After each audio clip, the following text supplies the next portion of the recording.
Pune railway station, Pune शहर हे एक ऐतिहासिक शहर आहे, एक सांस्कृतिक राजधानी आहे.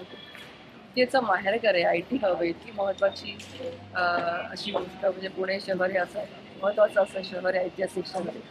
या शहराचं रेल्वे स्टेशन या इतिहासाची इतिहासाचा एक दर्पण या रेल्वे स्टेशनवर असावं असं मला वाटलं आणि म्हणून मी अशी सूचना केली की पुणे शहराचा इतिहास, दैदिप्यमान इतिहास हा पुणे रेल्वे स्टेशनवर दृष्टोत्पत्तीस येईल अशा प्रकारे त्याचं रिनोव्हेशन व्हावं. दुसरी गोष्ट मी असं सुचवलं की श्रीमंत थोरले बाजीराव पेशवे यांचं नाव हे पुणे रेल्वे स्टेशनला देण्यात यावं.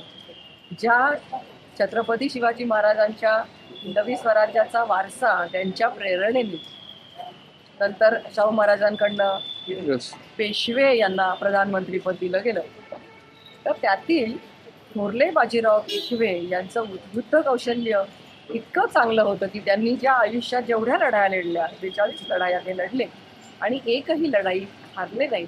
असा वीर योद्धा बाजीराव पेशवे यांचं नाव त्या रेल्वे स्टेशनला द्यावं अशी उचित मागणी अनेक संघटनांनी सुद्धा केली. आज त्याचा पुनरुच्चार केला. अटक ते कटक हे साम्राज्य त्यांनी, हिंदवी स्वराज्य मराठा साम्राज्य जे आहे त्याचं साम्राज्य विस्तार त्यांनी केला. आपण ज्याला मराठीमध्ये म्हणतो की अटके पार झेंडा लावला.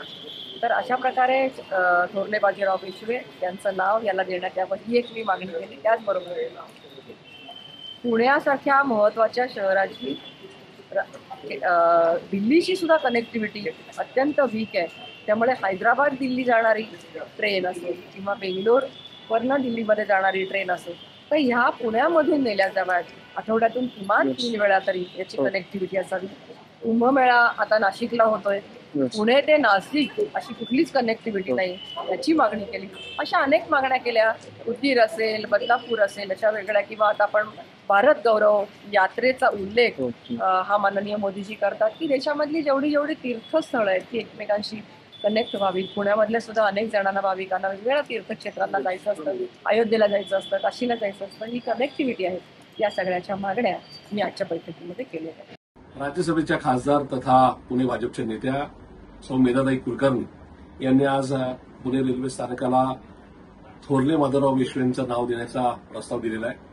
मुळातच ज्या मेधाताई पुण्यातून नगरसेविका झाल्या, आमदार झाल्या आणि आता राज्यसभेच्या खासदार झाल्या, त्यांनी थोडं ब्रॉड माइंडेड राहिलं पाहिजे. त्यांनी या ठिकाणी ज्यांनी पुण्यासाठी खूप सारं योगदान दिलंय, ज्यांनी एकूणच पुण्यामध्ये समतेचा नारा दिलाय, अशा वेगवेगळ्या नेत्यांची नावं सुचवायला हवी होती. पण या ठिकाणी पुन्हा एकदा पुणे शहरामध्ये पेशवाईचा मेसेज देणं हे कितपत संयुक्त की याचा विचार मेधाताईंनी एक खासदार म्हणून नक्की विचार करा अशी माझी त्यांना नम्रतेची विनंती राहील. त्याचं कारण आहे एकूणच मग भाजपच्या ओठात काय आणि पोटात काय हे एकूणच या सगळ्या कृतीतून कळतं. महात्मा ज्योतिबा फुले असतील, क्रांतीज्योती सावित्रीबाई फुले असतील, धर्मवीर संभाजी महाराज असतील, त्याचबरोबर असंख्य नाव आहेत. लोकशाहीर अण्णाभाऊ साठे आहेत ज्यांनी एकूणच दीनदुबळ्यांना मुख्य प्रवाहात आणण्याचा प्रयत्न केला. परमपूज्य डॉक्टर बाबासाहेब आंबेडकर आहेत ज्यांच्यामुळे या देशाला संविधान मिळाले. अशी खूप सारी नावं असताना सुद्धा मेधाताई थोरले माधवराव पेशवे यांच्यासाठीच आग्रही आहेत.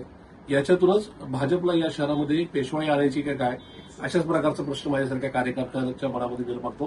कारण मेधाताईंनी इथून पुढे तरी काम करताना या ठिकाणी पुणे जे एकूणच बहुभाषिकांचं, बहुजातीय, बहुधर्मीयांचं झालेलं आहे त्याच्याकडे थोडं डोळसपणे पाहण्याची गरज आहे असं माझं त्यांना निश्चित सांगणार आहे.